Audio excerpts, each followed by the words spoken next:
Елинденската организација и Македонската емигрантска федеративна организација, МЕФО, настојувале како легални емигрантски македонски организации во Бугарија да дејствуваат со легални средства меѓу емиграцијата, за да го зачуваат духот на Илинден, да ги негуваат револуционерните и ослободителни традиции, да придонесуваат за културно и политичко издигнување и воспитување на помладите македонски генерации.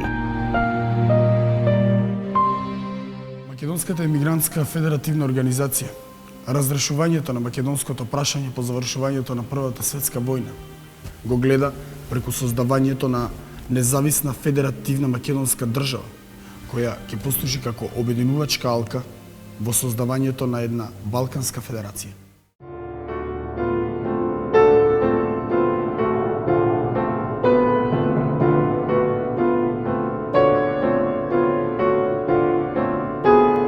По замирањето на незината работа, федералистите се активирале и влегувале и во други македонски организации и струи и придонесувале за нивно ориентирање пред се кон демократските, но и кон социјалистичките и комунистичките сили и организации за заедничко дејствување на Балканот, за надминување на национализмот, шовинизмот и напуштање на идеите за големи држави со туѓи територии во нив, а за прифаќање на една поширока рамноправна државна заедница за сите балкански народи, Балканската федерација, во која ја гледале и иднината на Македонија, како целосна географска, економска, етнографска и културна рамноправна федерална единица.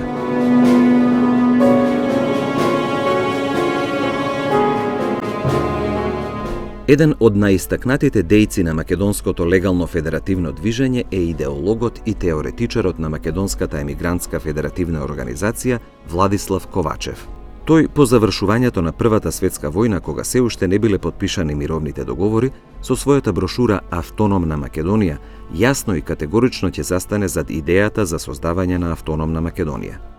Исто како и Димо Хаџидимов со неговата брошура Назад кон автономијата, Ковачев, пишувајќи ја Автономна Македонија во пресрет на Париската мировна конференција, во неа јасно и категоричко бара прифаќање на идејата за создавање автономна Македонија како одделна, самостојна политичка единица во низините географски и стопански граници под гаранција на друштвото на народите.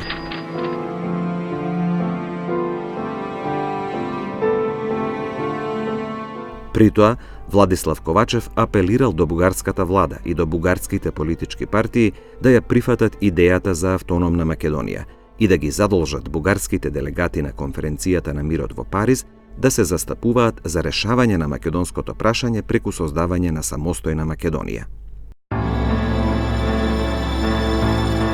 Доколку македонското прашање не биде решено, Владислав Ковачев на крајот од брошурата дава на знаење дека македонските револуционери и емигрантски маси ќе најдат сили и верба за да ја продолжат повторно борбата за извојување на човечки правдини, какви што може да не ги гарантира само една самостојна Македонија. Водејќи постојана борба со своите неистомисленици, идејни противници од раководното тело на легалниот сојуз на македонската емиграција во Бугарија, Извршниот комитет на македонските братства во Бугарија, ќе се профилираат како посебна струја во легалното македонско движење во Бугарија, како привремена комисија на македонската емиграција во Бугарија. Со тоа започнал процесот на формирање на МЕФО. Во раководните редови на ова ново течение во македонското ослободително дело се нашле веќе искусни револуционери, војводи и организатори кои дејствувале во македонската револуционерна организација, некои уште од самото нејзино основање во 1893 година. Доктор Христо Татарчев и Антон Димитров, а другите активни дејци во периодот на организациониот растеж на организацијата за време на Илинденското востание и потоа до крајот на Првата светска војна: Владислав Ковачев, Никола Киров Мајски, Павел Шатев, Климент Размов, архитект Никола Јуруков, доктор Филип Атанасов, доктор Христо Далкалчев и други. Меѓу двете легални тела на македонската емиграција во Бугарија се развивале се пожестоки дискусии околу македонското прашање, односно околу визиите за идната македонска држава. Привремената комисија на македонската емиграција ги декларира и начелата по кои ќе се раководи во својата дејност. Тие изјавиле дека чистотата на автономната идеја стои за нас повисоко од сите други мисли. и во името на нашето политичко барање за создавање на автономна и самостојна Македонија, како одделна политичка единица, независна од балканските држави, која ќе служи како обединувачка алка меѓу нив. Ве покануваме на заедничка борба. На основачкиот конгрес на МЕФО, одржан во декември 1921 година, кој го отворил дотогашниот председател на привремената комисија доктор Христо Далкалчев, како цел на организацијата е посакано поскорешно воздигнување на справедливата македонска кауза врз базата Македонија за македонците, како целосно независна од балканските држави политичка величина, која ќе гарантира апсолутно еднакви права на сите етнички елементи што ја населуваат.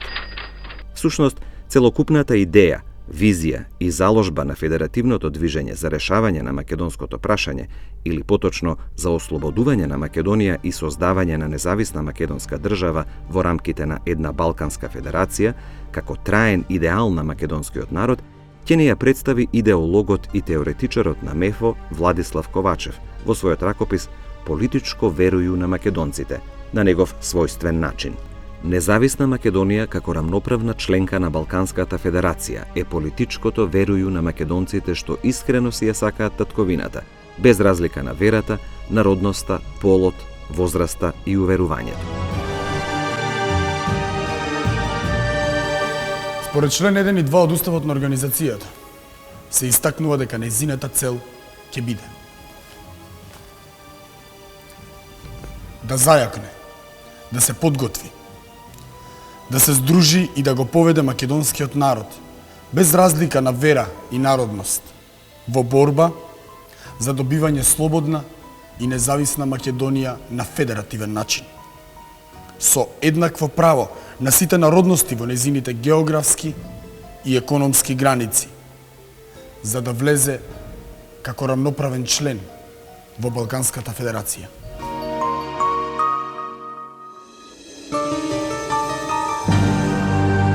МЕФО, сметајќи го македонското население и македонската емиграција за основни фактори за решавање на македонското прашање, покажала значителна активност околу обединувањето на целокупната македонска емиграција.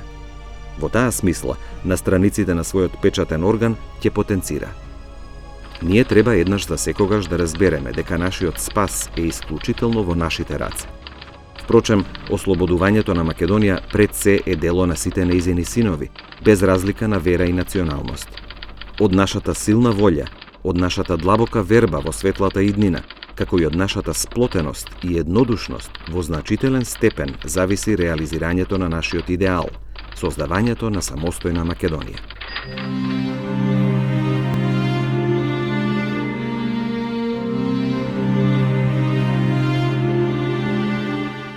Македонската емигрантска федеративна организација во Бугарија со незините цели и задачи и методи на работа успеала да привлече кон себе значаен дел од македонските емигрантски сили. Но за функционирањето на МЕФО, покрај другото, се јавувал и проблемот со неможноста за обезбедување на доволно материјални средства. И расположението во македонските федеративни друштва било за обединување на целата македонска емиграција во една организација. И покрај свесноста дека тешко ќе може да се соработува со извршниот комитет на Сојузот на македонските братства во Бугарија, поради недоразбирањата и разидувањата од различен карактер, го натерало раководното тело на МЕФО да се одлучи за обединување со извршниот комитет.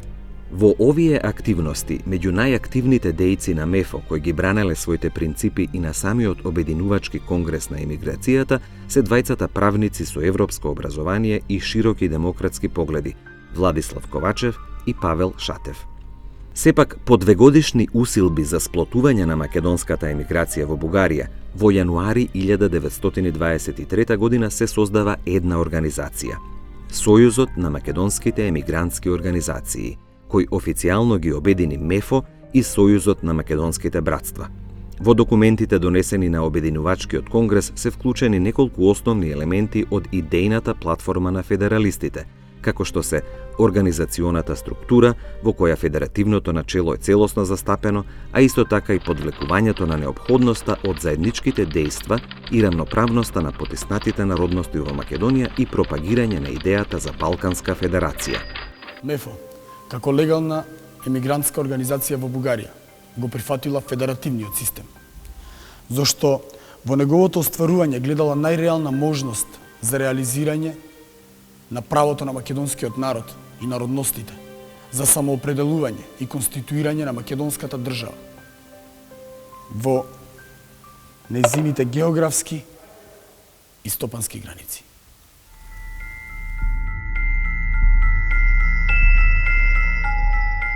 Со тоа најенергично се спротивставувала на какви било решение на македонското прашање од аспект на задоволување на интересите на оној дел од македонското население за кое врховистите од Извршниот комитет и ВМРО Автономистичка барале применување на клаузулите од правата на малцинствата според мировните договори во Македонија под српска и грчка власт, односно на оние кои го сведувале ова прашање на малцинско прашање, а македонскиот народ го третирале како дел од бугарскиот народ. Во програмските ставови на МЕФО, македонското ослободително дело се сваќа како народно, на сите народности што живеат во Македонија, односно уредување на идната македонска држава како политичка граѓанска држава, со еднакви права за припадниците на сите народности што ја населуваат, или пак уредување на истата како македонска федерална држава, по примерот на Швајцарија.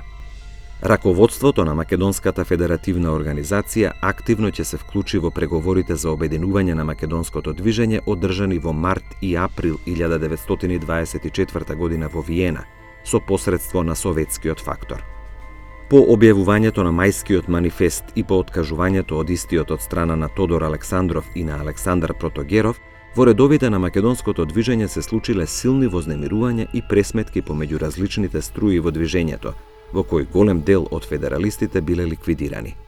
Од оние кои што успеале да ја напуштат Бугарија и на тој начин да си го спасат животот, поголем дел продолжиле со определбата кон принципите од Мајскиот манифест и се ориентирале кон ВМРО Обединета. Не можејќи да ги прифатат во целост насоките и идеите на комунистичките центри, македонските федералисти во ВМРО Обединета се издвоиле како национал-федеративна струја во организацијата.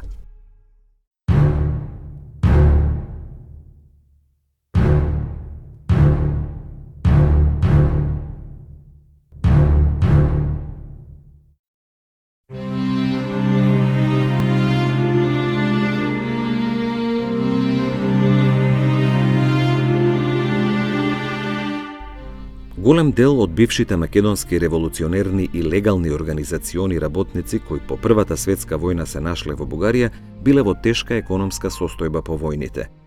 Многумина од нив немале сопствен дом, солидно образование и средства за екзистенција. Како долгогодишни активни револуционерни дејци и борци за македонската слобода, не биле многу опитни во секојдневниот практичен живот за обезбедување на екзистенција, односно, како емигранти, тешко се снаоѓале во организирањето на сопствен мирен живот во мирнодопски услови во Бугарија. Најголем број од македонските дејци по Првата светска војна, со оглед на нивната возраст од околу 40 до 50 години, потешко би можеле да се дообразуваат и да се преквалификуваат. Во превирањата во редовите на македонското револуционерно ослободително движење веднаш по војната се случуваат и внатрешни разединувања, што е една од причините бившите организациони дејци да се самоорганизираат во нова организација, која ќе има спомагателна цел. Замислена како организација на добротворни и културно-просветни друштва во кои членуваат бивши легални и нелегални дејци на македонското ослободително движење, Илинденската организација наликувала на многу други ветерански организации. Подобрувањето на тешката материјална положба на македонските дејци во поодмината возраст е една од приоритетните задачи и обврски на оваа организација. Задачите од таков карактер биле регулирани во Уставот. Друштвата имале обврска да го негуваат зближувањето и солидарноста во редовите на своето членство, да ги заштитуваат нивните права и интереси, да се грижат за обезбедување на соодветна работа за нив, да се грижат и за членовите на нивните семејства, за нивното школување, лекување, сместување и по други прашања. Илинденските друштва имале за задача и да обезбедуваат попристоен и посвечен погреб за своите членови, како и овековечување и негување на споменот на херојски загинатите македонски револуционери и починати членови на друштвата. Организацијата која најмногу придонела илинденските традиции да продолжат да живеат меѓу македонската емиграција во Бугарија и македонскиот народ во Пиринска Македонија во првите неколку години по завршувањето на Првата светска војна била илинденската организација. Од посебно големо значење била активноста на друштвото Илинден во Софија за негување на традициите од македонската револуционерна борба. Задачата ја популаризира македонската историја, македонскиот хероизам, македонското самосознание. Друштвото ја остварувало со собирање на податоци и материјали од македонската револуција и со прибирање на биографии на македонски револуционери. Вакви друштва биле основани во повеќе градови со македонска емиграција.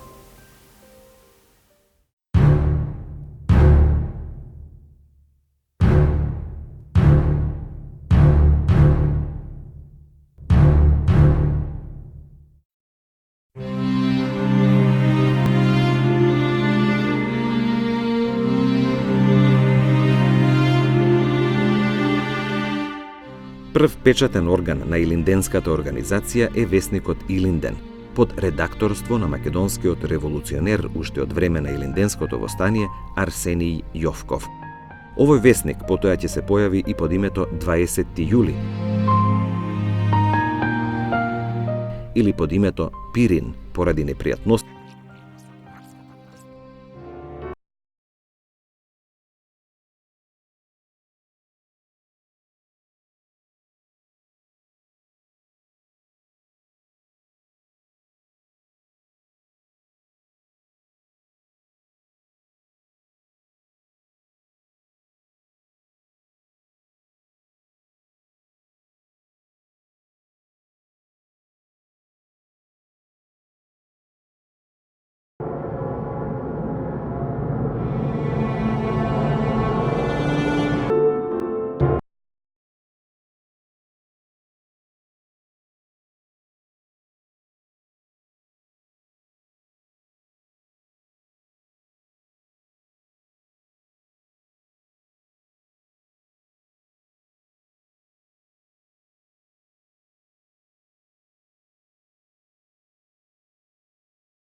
финансирала од политичкиот живот на македонската емиграција во Бугарија, но со својата дејност во 1923 и 1924 година и таа почнува да ги осудува настојувањата на бугарската реакционерна буржоазија да го потчини целото македонско движење на бугарската државна политика, а со тоа многу придонела за понатамошна афирмација на принципот на самостојност на македонското ослободително движење и воопшто на македонската самостојност.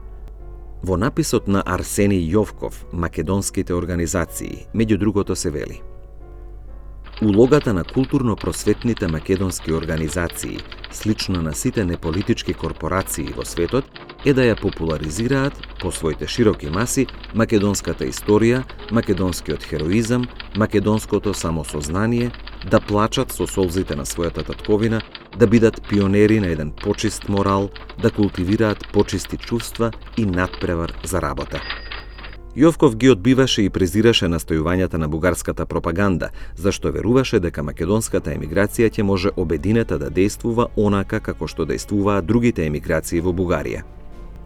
По силата на законите на таа земја и во името на нашето самостојно суштествување, ние сме независен политички елемент со право на толерирање, какви што имаат сите гости на бугарската држава – турци, ерменци, руси, грци и други. Како редактор на весникот Илинден и член на раководното тело на Илинденската организација, Арсениј Јовков со силата на пишаниот збор неуморно работел на зближување на редовите на целокупната македонска емиграција и нејзино сплотување во единствена насока и дејствување со заедничка цел – јакнење на македонското ослободително дело.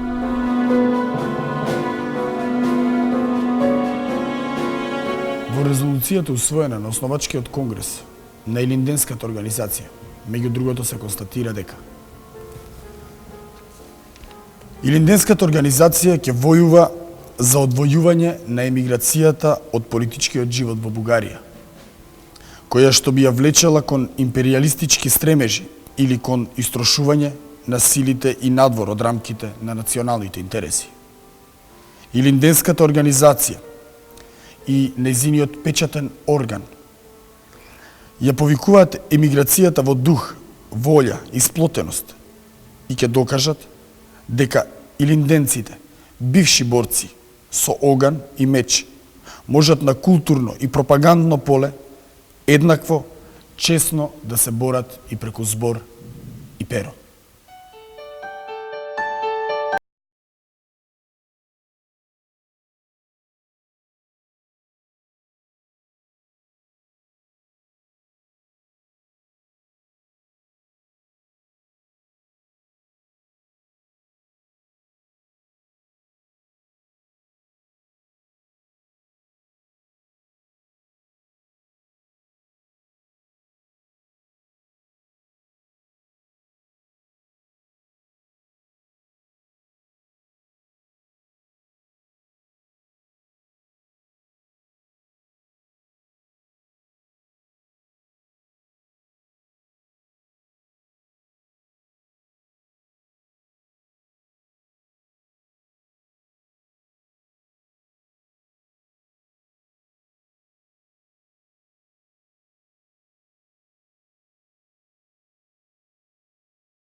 Во 1924 година, по убиството на Арсениј Јовков, Илинденската организација паѓа под влијание на ВМРО Михајловистичка. На вториот конгрес на Илинденската организација, одржан на 12 и на 13 јули 1925, Георги Занков и Арсениј Јовков посмртно биле исклучени од раководното тело. Новото раководство почнало да издава ново гласило – Илустрација Илинден, под редакторство на Петар Мрмев и Христо Шалдев. Девизата Независна Македонија и етничко-географската карта на Македонија се присутни скоро на сите обележја и изданија на Илинденската организација. По 19-то мајскиот преврат во Бугарија во 1934 година, оваа организација била забранета. Почетокот на Втората светска војна и појавената можност Бугарија да ги прошири своите државни граници придонеле оваа држава драстично да го промени односот кон Илинденското востание.